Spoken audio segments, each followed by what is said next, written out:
Selamat pagi Bapak Ibu, saudara-saudara yang diberkati Tuhan dimanapun saudara-saudara berada.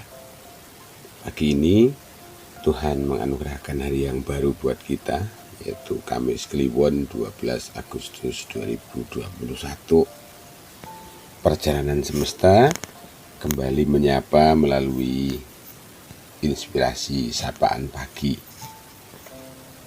Sebelum kita bersama-sama menghayati sabda Tuhan, mari kita mengucap syukur kepadanya, memohon berkat kepadanya melalui doa. Saya hantarkan. Terima kasih Tuhan, hanya karena anugerah Tuhan sajalah kami boleh menikmati hari yang baru dengan kesegaran yang baru, sukacita, harapan, tanggung jawab yang baru. Terima kasih karena Tuhan telah menyertai kami, memulihkan kami, melindungi kami sepanjang istirahat kami dengan penuh damai sejahtera. Kini kami hendak memulai hari yang baru, hendak menghayati sabda Tuhan. Mohon Tuhan menolong kami, memampukan kami mengerti kehendak Tuhan melalui pembacaan Alkitab dan refleksi yang akan kami terima. Dalam Yesus Kristus kami berdoa. Amin. Saudara-saudara yang terkasih, hari ini kita akan baca Alkitab terambil dari Kisah Para Rasul 6 ayat 8 sampai 15. Itu bacaan leksionari hari ini, Kamis Pon 12 Agustus 2021. Kisah Para Rasul 6 ayat 8 sampai 15 demikian. Dan Stefanus yang penuh dengan karunia dan kuasa mengadakan mujizat-mujizat dan tanda-tanda di antara orang banyak. Tetapi tampillah beberapa orang dari jemaat Yahudi yang disebut jemaat orang Libertini. Anggota-anggota jemaat itu adalah orang-orang dari Kirene dan dari Alexandria, bersama dengan beberapa orang Yahudi dari Kilikia dan dari Asia. Orang-orang itu bersoal jawab dengan Stefanus, tetapi mereka tidak sanggup melawan hikmat dan roh yang mendorong dia berbicara. Lalu mereka menghasut beberapa orang untuk mengatakan, kami telah mendengar dan mengucapkan kata-kata hujat terhadap Musa dan Allah. Dengan jalan demikian mereka mengadakan suatu gerakan di antara orang banyak serta tua-tua dan ahli-ahli Taurat. Mereka menyergap Stefanus, menyeretnya dan membawanya ke hadapan mahkamah agama. Lalu mereka memajukan saksi-saksi palsu yang berkata, orang ini terus-menerus mengucapkan perkataan yang menghina tempat kudus ini dan hukum Taurat. Sebab kami telah mendengar dan mengatakan bahwa Yesus orang Nazaret itu akan merubuhkan tempat ini dan mengubah adat istiadat yang diwariskan oleh Musa kepada kita. Semua orang yang dulu dalam sidang mahkamah agama itu menatap Stefanus. Lalu mereka melihat muka Stefanus sama seperti muka seorang malaikat. Demikian bacaan Alkitab. Berbahagialah setiap orang yang menghayati sabda Tuhan lalu melakukannya di dalam kehidupan sehari-hari. Amin. Hari ini tema inspirasi pagi tentang permufakatan jahat. Saudara-saudara, di dalam kehidupan kita sering kita menjumpai hal-hal yang berbeda dengan apa yang kita harapkan. Demikian juga dalam kehidupan kita, seringkali kita berjumpa dengan segala sesuatu yang bisa membahayakan kita, meskipun memang kita salah. Nah, apa yang menjadi bacaan Alkitab hari ini adalah cerita, kisah tentang kegagalan menghayati diri, kegagalan mengakui kelebihan orang lain, kegagalan untuk melihat bahwa ada sesuatu yang lebih luas dibandingkan dirinya, kegagalan untuk mengakui keberadaan lian atau orang lain. Dan akibat dari kegagalan itu adalah sakit hati, dendam, kekecewaan. Dan semuanya itu bermuara pada upaya untuk menciderai, melukai, bahkan membunuh. Bacaan Alkitab kita bercerita tentang hal demikian. Orang yang mengaku diri Kristen, orang-orang Alexandria, Kirene, Kilikia, mereka berbasis atau berasal dari Keyahudian.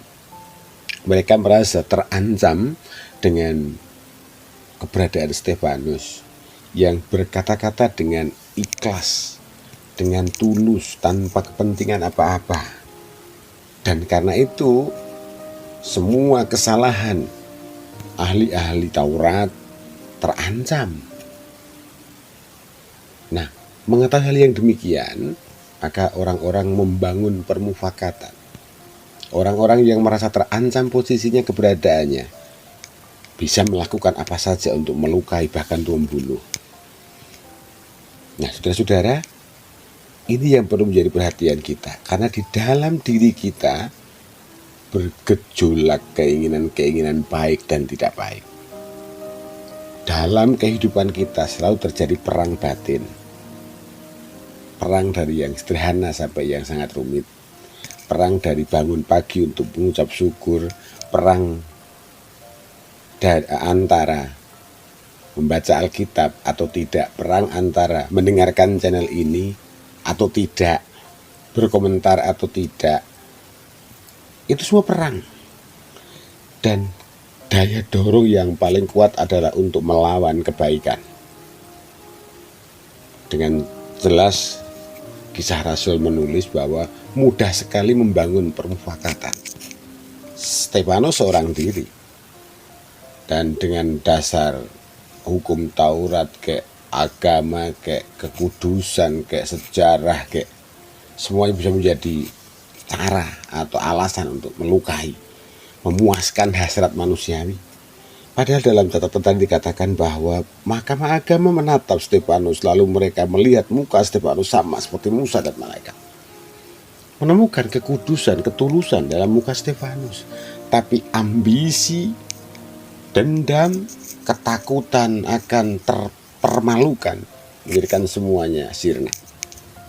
Oleh karena itu, mari kita harus hati-hati tentang permufakatan. Tidak harus dengan yang lain. Permufakatan atau kompromi itu bisa dalam hati, dalam pikiran kita. Aku gak mau doa, udah bangun kesiangan kok, pasti Tuhan tahu kok, Tuhan mengampuni. Itu kompromi, permufakatan diri.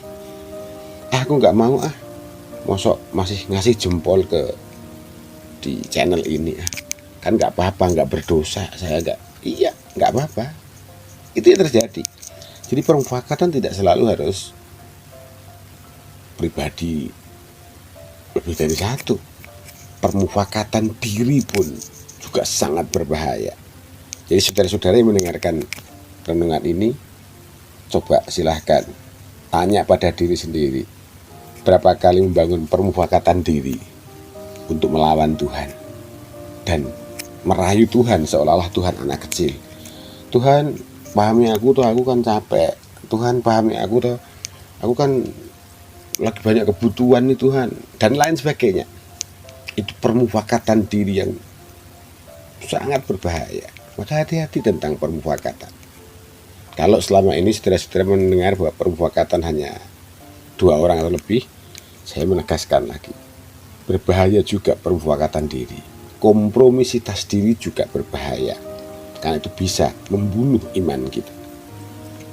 Demikian sabda Tuhan, selamat menghayati kehidupan, selamat merenung untuk bercermin diri. Jangan-jangan memang kita sering membangun permufakatan diri.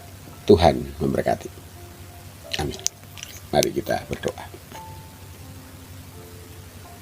Terima kasih Tuhan atas ajaran Tuhan, pengajaran Tuhan, teguran Tuhan melalui renungan pagi ini. Kalau Stefanus teraniaya karena permufakatan, orang banyak yang merasa terancam kedudukannya. Kami sering, iman kami kepada Tuhan seringkali teraniaya karena permufakatan diri kami yang sangat kejam. Oleh karena itu Tuhan, tolonglah kami untuk mampu menyingkirkan permufakatan jahat, baik di dalam diri atau bersama dengan yang lain. Kami berdoa untuk pemulihan dunia dari segala gelombang yang menganiaya. Di dalam nama Tuhan Yesus Kristus kami berdoa. Amin. Demikian sapaan inspirasi pagi di channel Perjalanan Semesta. Bagi yang belum subscribe, yang mendengarkan sapaan ini, silahkan subscribe, like, komen. Sekali lagi, tinggalkan jejak untuk membangun channel ini berguna bagi siapa saja. Tuhan memberkati.